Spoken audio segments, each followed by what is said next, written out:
Hi, welcome back to the Universal Penman. In Lesson 5, we'll be focusing on the italic font phase of traditional calligraphy. This is very similar to the foundational hand, so if you practice the foundational hand first, the italic hand will be easier to get used to. We're going to do both lowercase and uppercase in one lesson, as we've already studied the basics of the uppercase and lowercase in the last two classes. I have used a 0.3 nib for italic as well. In the italic font phase, your letters can be of different styles. Some of them can be more geometric, whereas the other can be more circular and more free-flowing. I prefer using the circular letters together in case you prefer using them. And if you prefer using the more geometric shapes, try using them together. Try not to mix the geometrical and the round shapes together, as it might give a very unfinished and clustered look to it.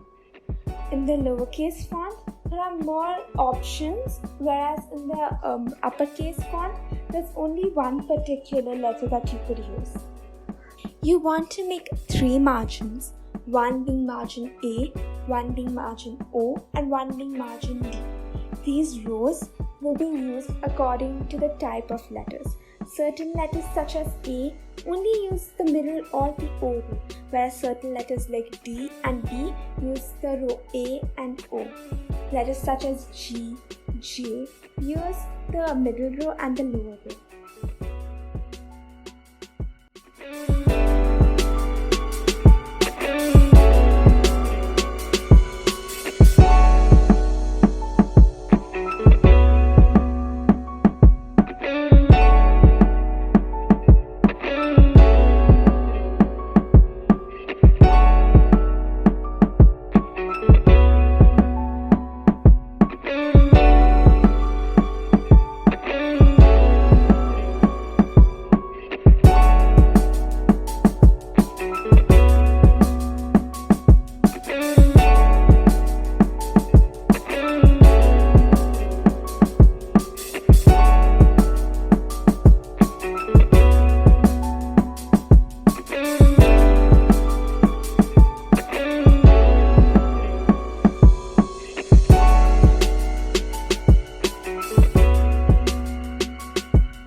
For the uppercase letters, make 2 rows, the top row and the bottom row.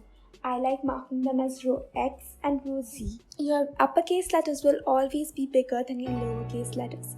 Try making the margins for your uppercase letters bigger than the measurements for your lowercase letters, as will show a good distinction and will make your letters stand out more.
Italic hand turns to be inclined towards the right side of your paper.